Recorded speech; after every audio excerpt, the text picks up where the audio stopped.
which is healthcare, and hopefully you can view this as one of the use cases for some of the systems that people are building.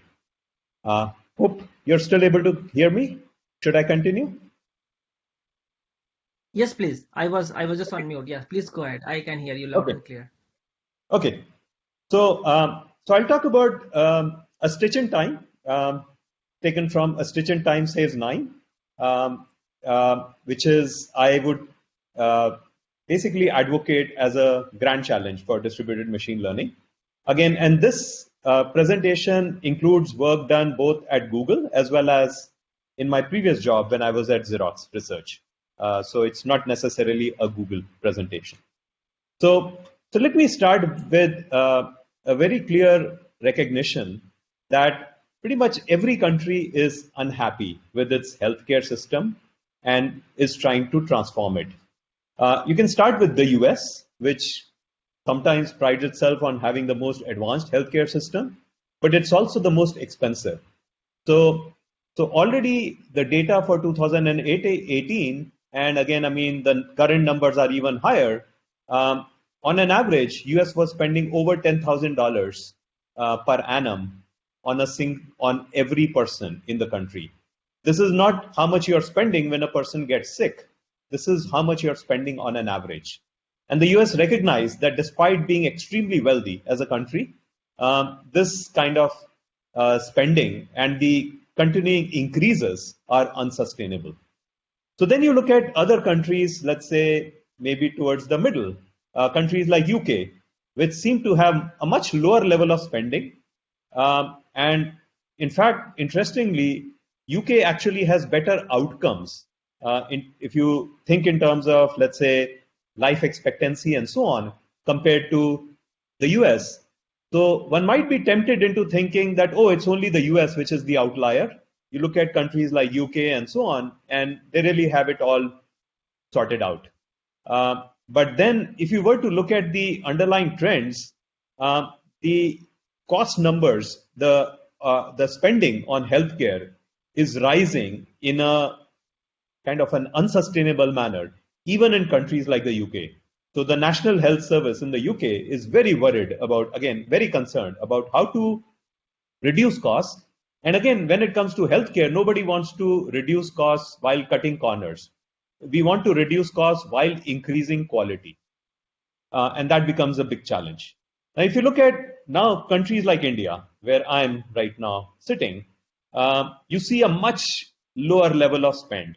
And even if you look at the trends, you will see a much lower increase in the average spend. So somebody who's not familiar with India might think, oh, India is doing things right. And maybe we need to learn from India. And anybody who's familiar with India realizes the reason this number is so low is that we don't provide decent healthcare to much of our population. So that obviously keeps the average low, but it's not the right way.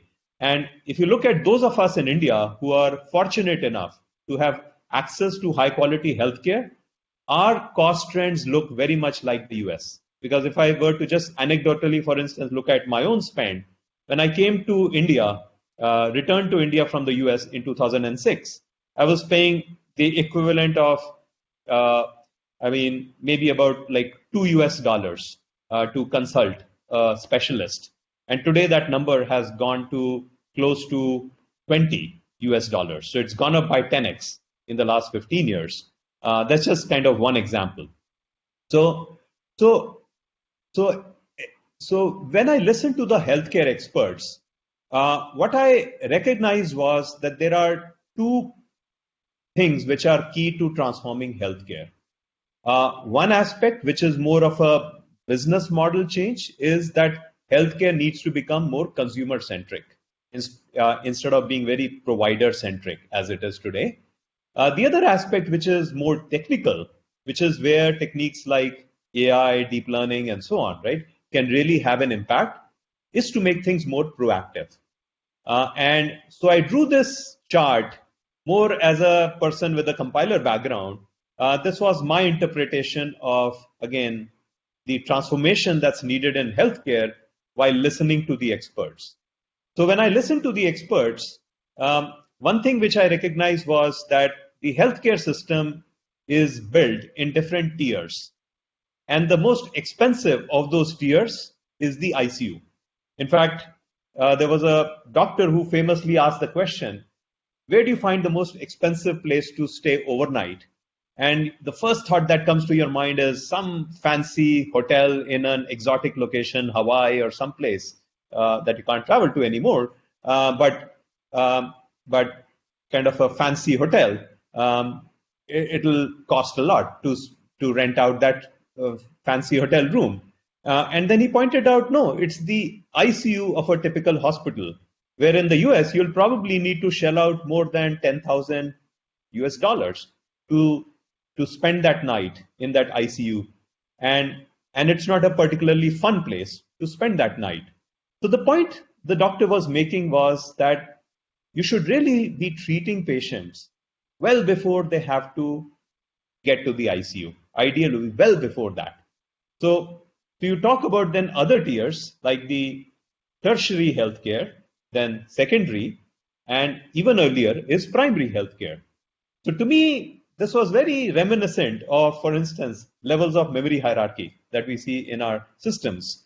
And as a compiler writer, right, we were always trying to figure out, and I remember like people like Wenmei who took courses, who I took courses from for compilers, how we had to, again, optimize for data access. And you were trying to make sure that as much of the data access happens out of registers if possible. If not registers, let it happen out of level 1 cache.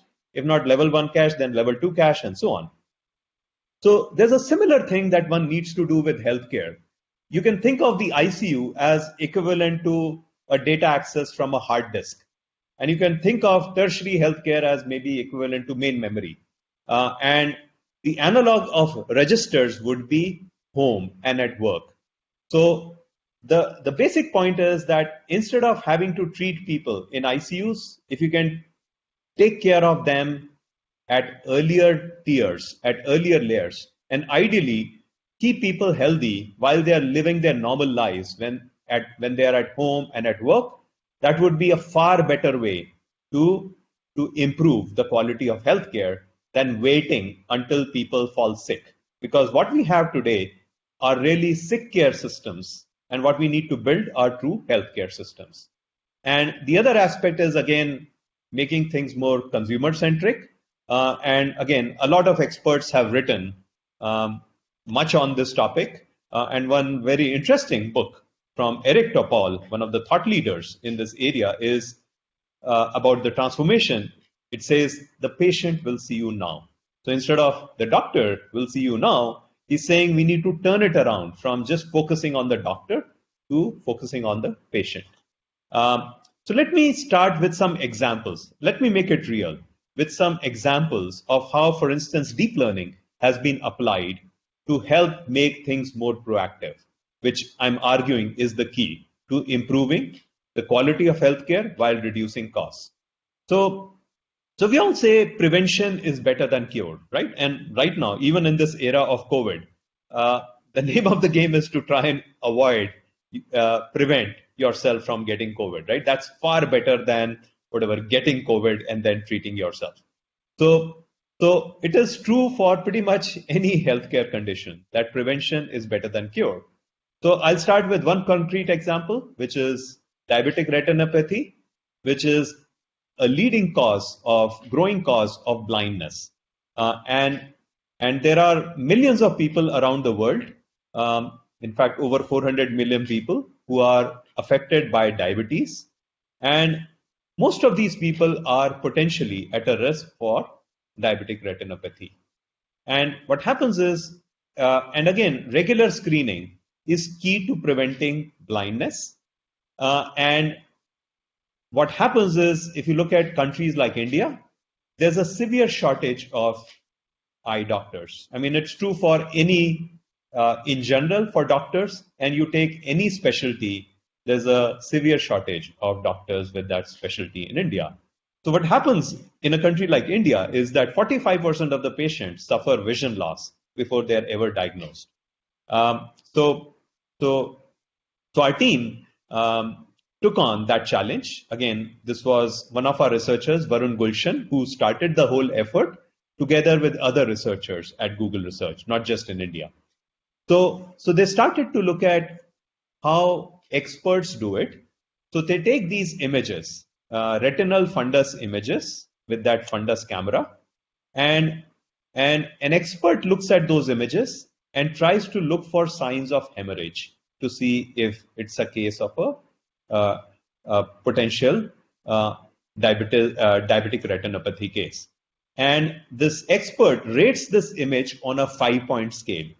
The blue, which is the lowest score, is no diabetic retinopathy, and that's level 1.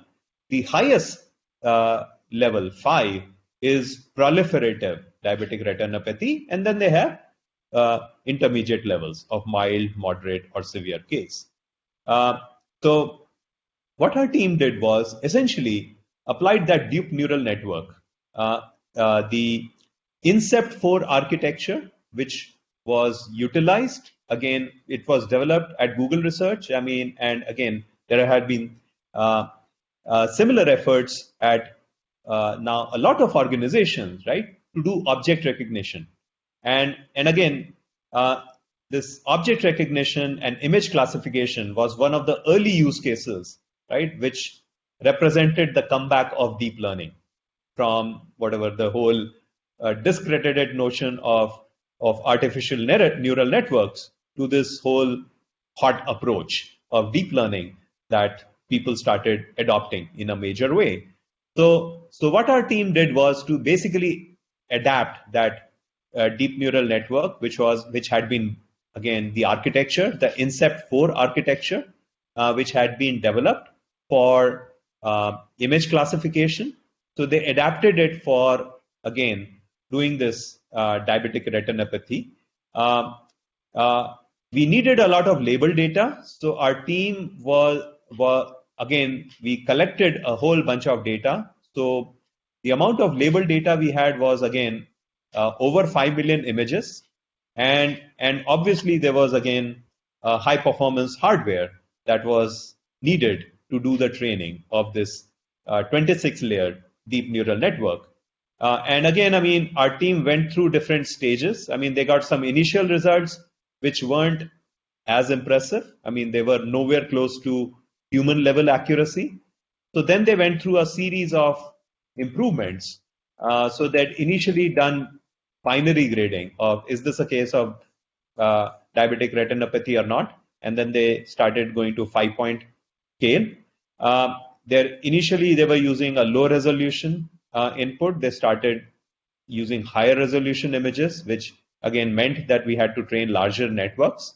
We found there were a lot of cases where there were disagreements amongst the humans. The ophthalmologists who were grading these images. So in those cases where there were disagreements, we used adjudication, where we consulted retinal specialists and tried to see if the retinal specialists themselves agreed, and if they didn't agree, use adjudication, and then do this validation, use that as the ground truth, and then the other improvements of more training data, more hyperparameters, and so on, and that led to the first set of results, which were published in this Journal of American Medical Association, where they showed parity within general ophthalmologists. And this particular paper was rated this year as one of the 10 best JAMA papers by the medical experts who were looking at the JAMA papers from the last decade. And there were other, again, comments by some of the medical experts that this study by Gulshan and his colleagues represents a truly the brave new world in medicine. That being said, I would again caution that often we get carried away by the hype of deep learning. This technology is still at the stage of early pilots being done and early deployments. I think we still need to overcome a lot of real world issues before we would consider this a solved problem. And again, but the research team continues to make progress, technical progress. So after that JAMA paper, they published yet another paper which showed improved results which were on par with retinal specialists. And then another team did some further very interesting work.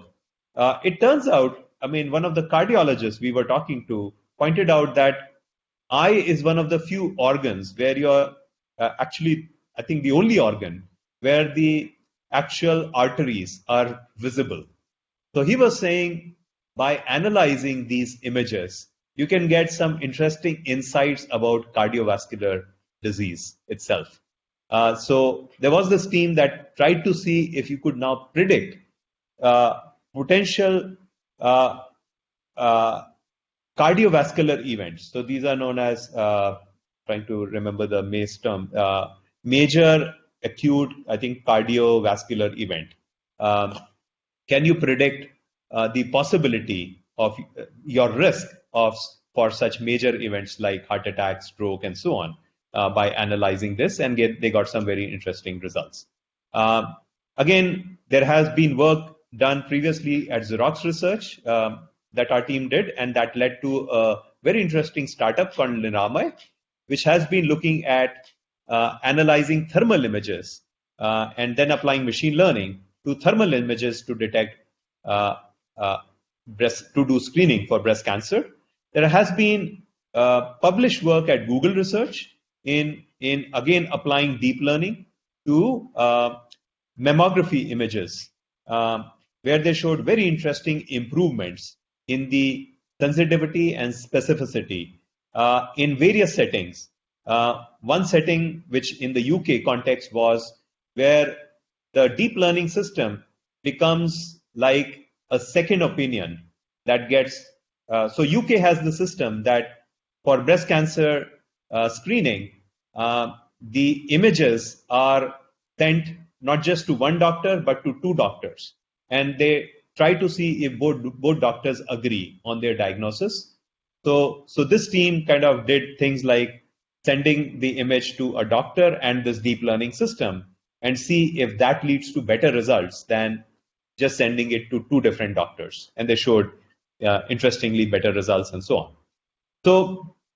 So now looking at the next step. So these were examples of already where deep learning is being applied to these things like medical images to be able to make better screening kind of decisions.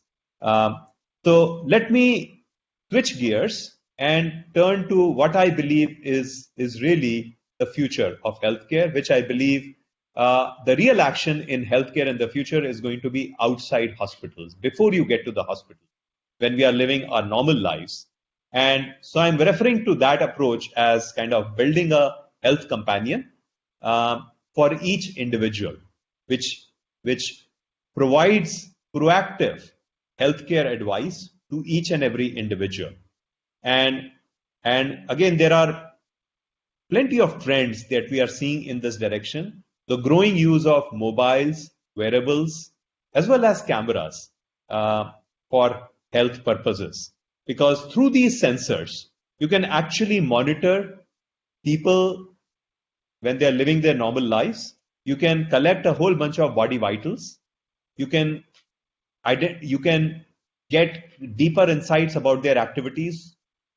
How much time are people spending in exercises? What are they eating? How well are they sleeping? What is their state of mind? Are they under stress? What's the state of their environment? So based on these signals, you can actually start to apply. So by the way, I will, as I take another example of cardiovascular disease, I will show how a fair amount of machine learning often needs to be applied even to extract meaningful health signals out of these raw data.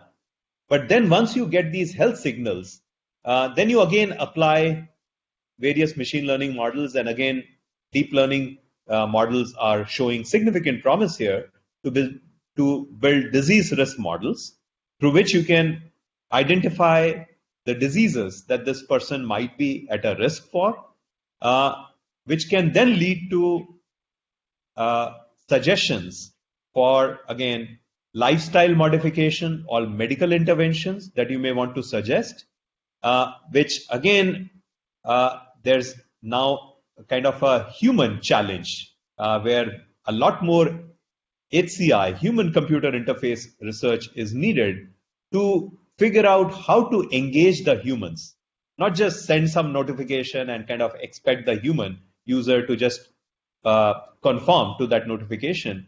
How do you kind of engage the human in a meaningful manner and get them to take action? So again, to make it more concrete, let me take the example of cardiovascular disease. So cardiovascular disease is one of the major killers, pretty much close to being the #1 killer across the world. So people dying of heart attacks and strokes.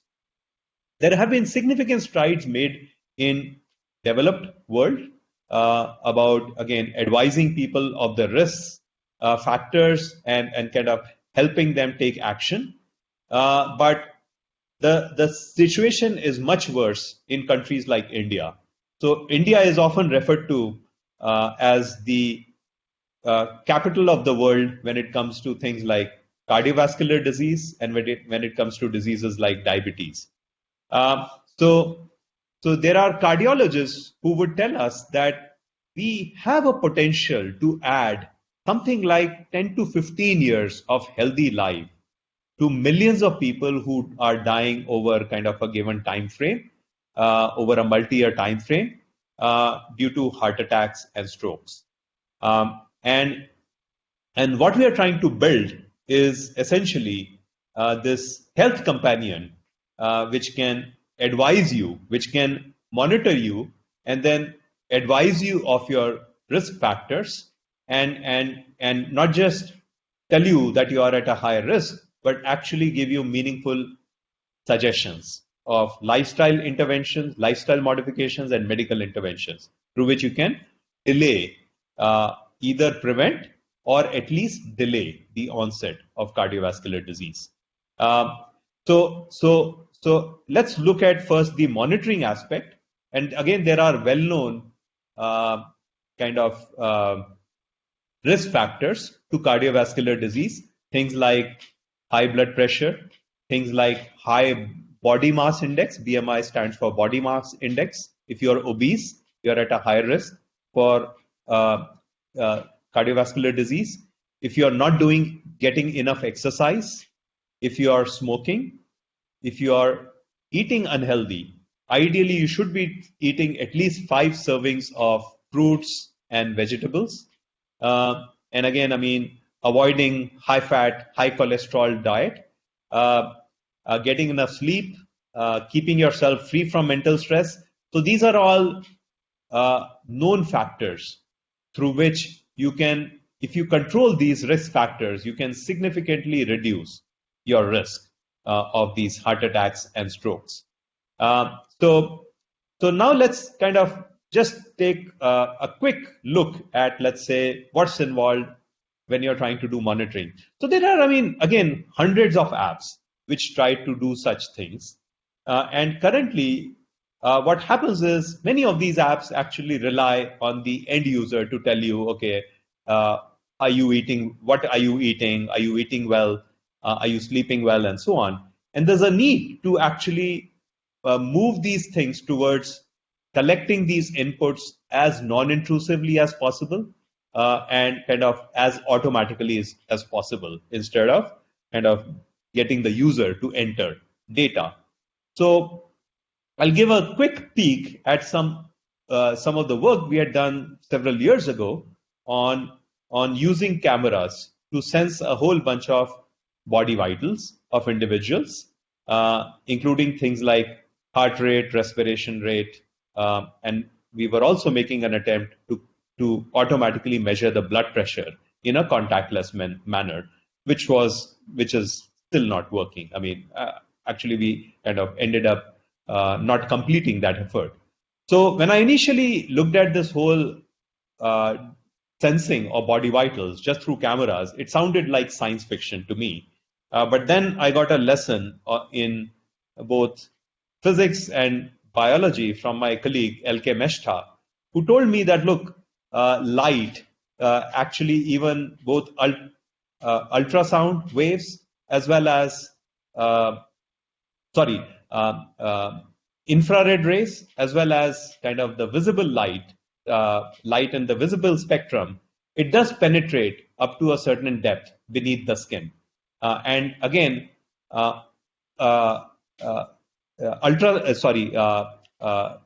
infrared rays penetrate, go much deeper, whereas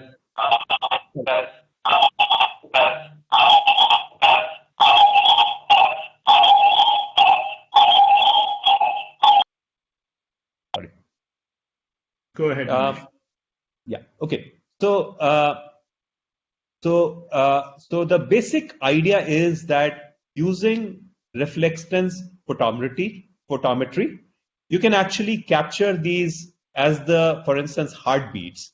There is this blood volume pulse that advances, and it induces subtle color changes in the skin, which are not visible to the naked eye when I look at, let's say, the face of an individual. But using, again, imaging sensors with advanced signal processing techniques, you can actually now capture those subtle changes in the skin color and capture what is known as this remote photoplethysmographic or PPG signal for short using these cameras. And to measure heart rate, again, you focus on a small region of interest on the, let's say the forehead, and process those pixels. So you take a video, and then you're processing these pixels to capture this, obtain this RPPG signal, and then you do further signal processing and so on to reduce the noise, and then you do spectral analysis to estimate the heart rate, essentially giving you the frequency of that signal. And you need, again, motion compensation algorithms to reduce the interference, because if the person is moving, you get a pretty noisy kind of a signal. So through this, again, and there have been many other efforts, and there are apps which are available, we were able to show that, yes, you could get reasonably accurate measurements just through a camera. So we did this work in a neonatal ICU of an Indian hospital, because we were trying to avoid having to attach all these probes, because today the standard procedure is that that kid in the neonatal unit is hooked up with all these sensors through which things like heart rate and so on are being monitored, and we wanted to replace that all with a camera, so that you don't, because otherwise the skin peels off actually when you remove these probes. And we were finding that you get pretty accurate readings. So the next challenge that another body vital that we looked at was respiration rate. And actually there was this interesting pneumonia challenge from UNICEF, where they were looking for a low-cost solution to detecting pneumonia amongst children. And one of the doctors in our team told us that at first kind of approximation, all you need to do to detect pneumonia amongst children is count the respiration rate. So we had previously done it using thermal camera, which is like the easy way out. But he said, no, I mean, thermal camera would be too expensive. Let's do it with standard off-the-shelf cameras. So the obvious thing you would do is to focus on the chest movement. And again, the problem that you run into is that that data tends to be extremely noisy. So one of our researchers, again, Pratosh, he came up with this very interesting insight that if you make the simplifying assumption that respiration rate is perfectly periodic, then instead of taking all those pixel measurements and averaging them out and so on, you look at each individual pixel individually, and you see if it is exhibiting that perfectly periodic rate or not. If it is not, most likely that pixel represents noise. If it is, then most likely that pixel represents true signal. And now by discriminating between these pixels, so that's kind of the high level idea, you can actually get much more accurate kind of estimation of respiration rate. So this actually technology was even licensed to a Varia startup. So this is kind of giving you a flavor of what is needed to do the monitoring. But again, there are many outstanding problems that we are still working on. So for instance, one of the problems which we are right now looking at is estimating the body mass index. Can you simply analyze the photograph of an individual and through that photograph try to automatically estimate the BMI, or at least estimate whether the person is obese or not? Let me jump to the other part, which is the analysis part, where you're trying to build these risk models. And again, there are, like, for cardiovascular disease, there are well-known markers like well-known models like Framingham risk score. And again, what we are doing is trying to look at, so ultimately what you would like to do is to take all of this data that you get from all of these individuals who are being monitored and to be able to, again, apply machine learning techniques to be able to build these risk models and kind of, again, and keep kind of learning as you kind of observe real data, as you are kind of see evidence in the real world. So now an obvious concern that comes up is around data privacy, because if you are often the traditional approach, again, in many of these healthcare solutions has been, yes, you take all of that data that you are collecting from individuals, and then you bring it to a central, let's say, cloud, and you then run your machine learning models over that data. And healthcare data obviously is extremely sensitive. So most people are not comfortable with all of this kind of detailed data about them being shared, even when it is being used for good purposes like taking care of their health. So a big question is, can you do this in a manner that preserves the privacy of the individuals, right? And again, I mean, there have been various approaches like fully homomorphic encryption, where you kind of encrypt all of this data and then you do machine learning over encrypted data. Now, doing all of this is still not practical in computational kind of computational terms.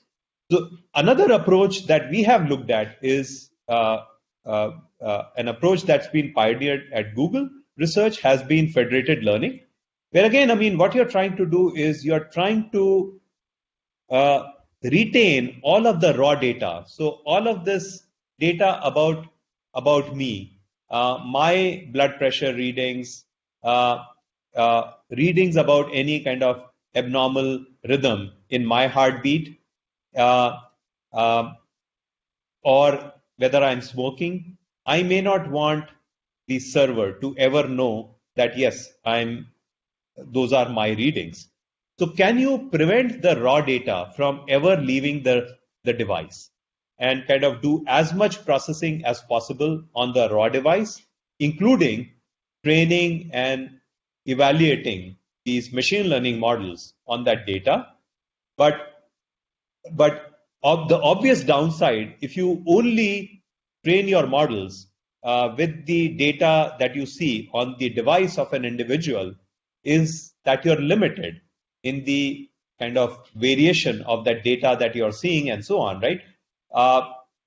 You're not going to build very accurate models based on the data that you see only from a single individual, right? So there's obviously a need to ultimately learn in a very distributed manner the machine learning models from all of these millions of humans who are being monitored.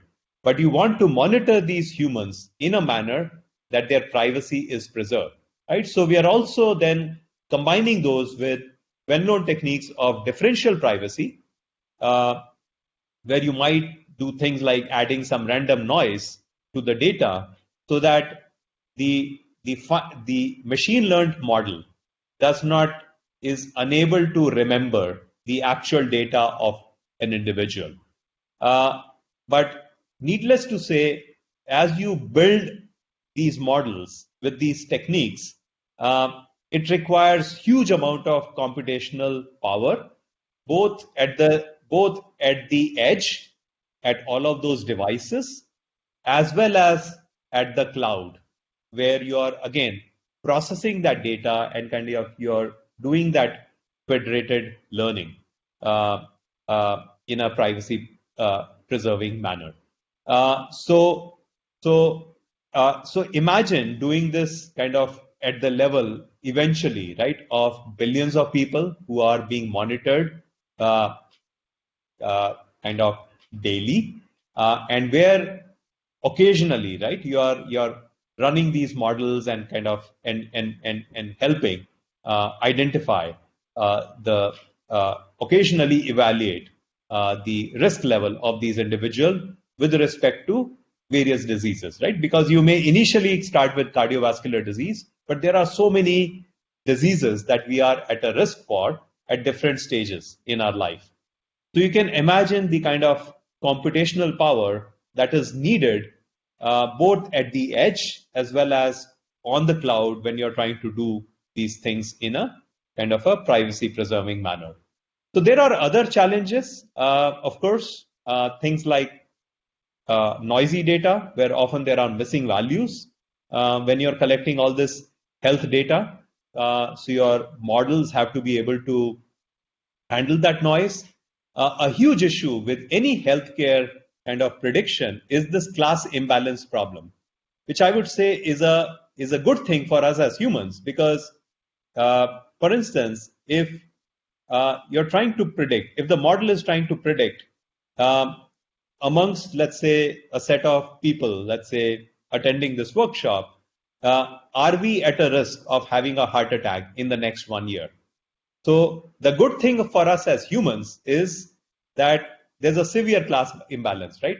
So for most of us, pretty much almost all of us, the answer is no, we are not at a risk of developing heart attack, right? So even in thousands of people, right, you would have very, very few cases which actually are at that high risk, right, of any serious condition. So that's the good thing for us as humans, that yes, most of us are going to be okay. But the challenge that it poses to the machine learning person is that now you have the severe class imbalance, that the class of people who will have that bad outcome is very small, much smaller than the class of people who will not have that bad outcome. So even if you get accuracies of the order of, let's say, 98% sensitivity and specificity, which sounds very good, you may find that your false positives are overwhelming your true positives. Then, of course, there are safety considerations. I mean, deep learning models will often get things wrong and horribly wrong, even if on an average they're doing a better job than humans. So how do you calibrate and say, look, in this case, I'm not so sure? Explainability and computational requirements that I've already talked about. So let me kind of conclude at this point that while all of this exponentially increasing computational power, right, fueled by Moore's law, and all of these architectural innovations and so on, has enabled the effectiveness and adoption of technologies like deep learning. So the presence of, again, the architectural innovation in GPUs, now things like tensor processing units, various accelerators, as well as the hardware, kind of the lift that technology has given us over the years, they have enabled technologies like deep learning to become mainstream. And deep learning has indeed shown promise for helping screen for several medical conditions like diabetic retinopathy, breast cancer. There has been work done also at, for instance, lung cancer, prostate cancer at Google Research. But if we were to kind of extrapolate and see where we go from there, I am claiming that a virtual health companion that is monitoring each of us when we are living our normal lives and helps us with more proactive healthcare, that really represents the future of healthcare. That really represents the most promising approach through which we can actually improve the quality of healthcare while reducing costs. But but but we are still very far away from that vision. Kind of, there are huge challenges still to be overcome, and certainly one of those challenges is going to be the amount of computational power that will be needed, both at the edge and on the cloud, in order to deliver on this promise of Health Companion. So let me stop here and see if there are any questions. Thanks a lot, Manish. I think this was an excellent talk. Yeah, so questions for Manish? I have a question, Manish. Can you hear me, Ashish? Yeah. Hey, Manish, no wonder you got an A+ from my class. After so many years, you still remember. And so I have a question for you. Some of the things you talked about are kind of trying to have machine learning based approach to maybe replace or at least supplement some of the experts, right? But there are also things that are currently very, very hard to do, even with experts and so on. For example, sleep analysis, it has been very hard and expensive. If someone has sleep disorder, they need to go to a very specialized facility, and then they need to sleep there under observation and the multiple times. So it seems like the fitness watch and so on are making some progress, but not quite sufficient right now to be able to do that. So I think machine learning could be used to solve some of the problems in a way that we couldn't even solve in the future. What from your experience, do you see a lot of those kind of experience, the kind of examples? Yeah, so Wenmei, I mean, I would absolutely agree with you that this is far from kind of anywhere close to being a solved problem. There are very, very hard challenges. So first of all, I would make a comment that I'm absolutely not advocating replacing doctors with these machine learning systems. I'm talking about augmenting humans. Because for a long, long time, I believe humans, and hopefully forever, right? Humans will be a very critical part of making this actually work, right? So even in that example, for instance, that I was talking about for breast cancer, at Google Research, it was actually being recommended to be used in a mode where you are sending that you are having a deep learning system analyze that data, but as a second opinion, right? So at the same time, what I'm talking about is I'm sitting in a country where you don't even have doctors who are available to actually kind of provide that even that initial diagnosis. So what is happening is there are millions of people who are simply not getting even the basic care to even tell them that, look, this is a point where you need to go and consult a doctor. So something like this health companion, right? So, and the reason we are focusing on things like cardiovascular disease is that there are well-known studies that show risk factors that people ignore, which leads to early onset of these diseases, which actually could have been delayed much more. So we are focusing on some of that maybe low-hanging fruit, you might say, where there is an easier case to be made for kind of machine learning to fill the void which is due to the absence of doctors that are available, but not even attempt to replace doctors, but really become the first point of interaction with the end user. And one of the key recommendations would be to go and consult a doctor because you are at this higher risk of a cardiovascular disease. So sorry about the long-winded answer, but all I'm saying is directionally, this is where I see healthcare system eventually going. Great. Yeah, thanks. Danilo, go ahead, please.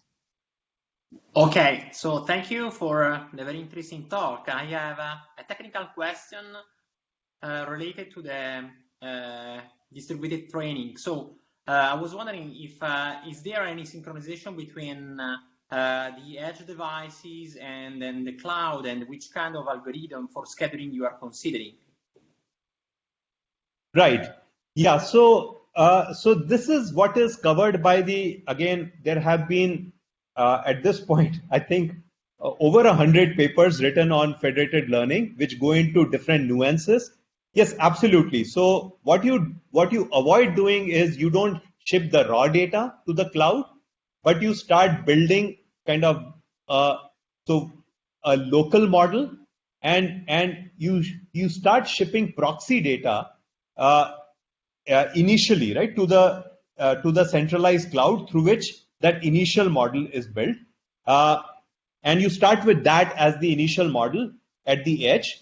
But as you get as you are, let's say, doing deep learning, right, you are then beginning to share some of those parameters, some of those kind of gradients that you are learning with the server in a manner that is still not giving away the raw data, is still preserving the privacy, right? So sometimes you are in various variants, you are adding a certain random thing, but it is done in a coordinated manner, right? So that if a random number is added, another device is kind of maybe subtracting that same random seed. So there needs to be then coordination, right, between these devices, so that whatever that random seed which is being added and subtracted, it is the same.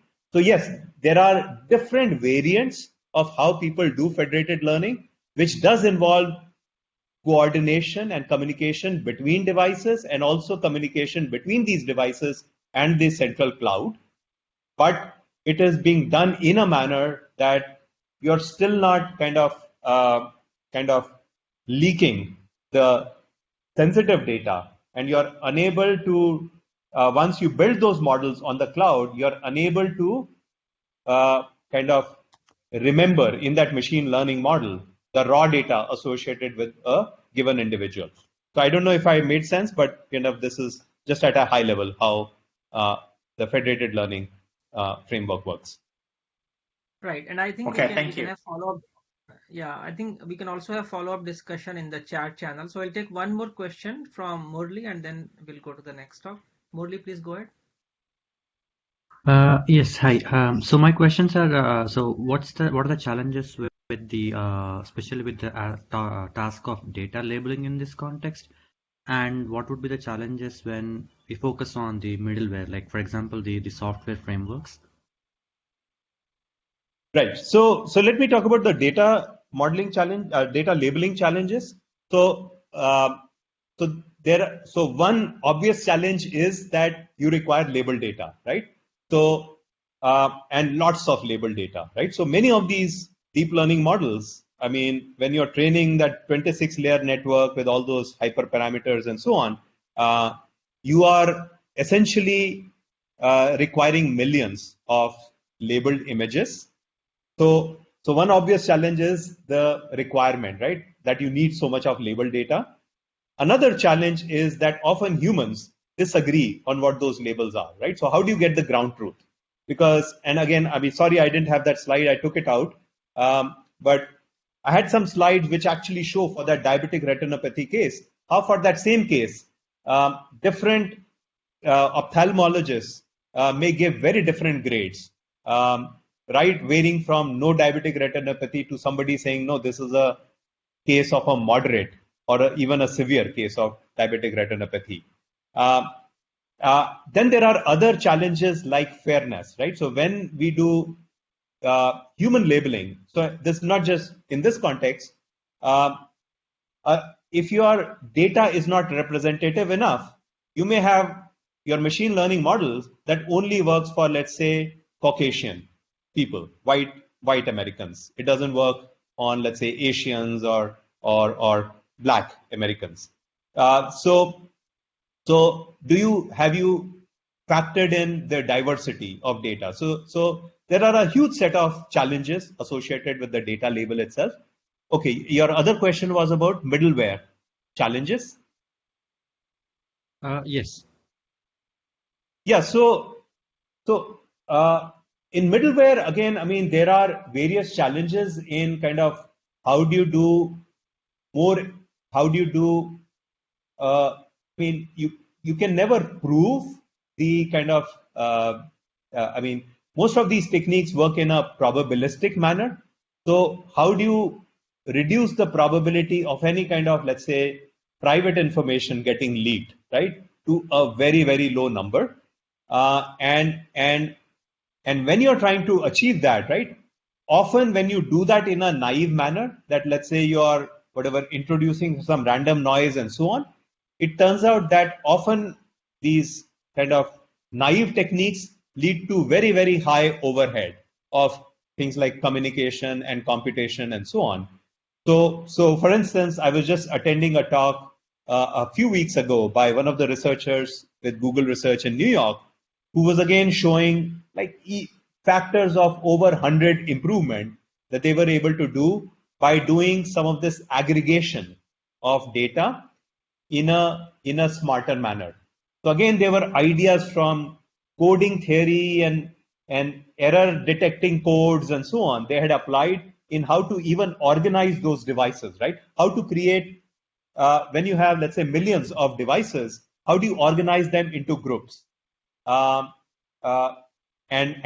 kind of try to achieve that whatever log n kind of results by doing these things in terms of with aggregate, let's say, reduction operations instead of like separate computations, right, over each and every device. How do you organize these devices into groups? What is the right way to organize these groups? So there were ideas from coding theory and kind of error detecting codes and so on that they had applied to, for instance, achieve this differential privacy kind of guarantees at a far lower overhead than kind of naive techniques. So that's just one example of interesting issues that arise when you're building middleware for such systems. Right. Yeah, and just to add to that, I think there are a lot of middleware related issues when it comes to the whole model life cycles. Like, so just like there is a software life cycle, there is in AI, there is this whole model life cycle, which is about how do you go from training to production to maintain and manage the model, right?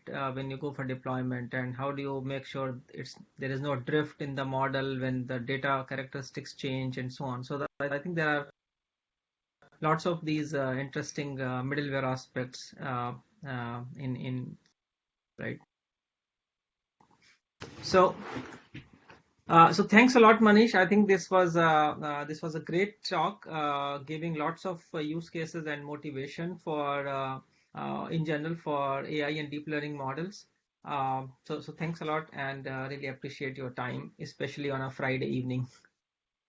Okay, thank you for the opportunity. Okay, so let's move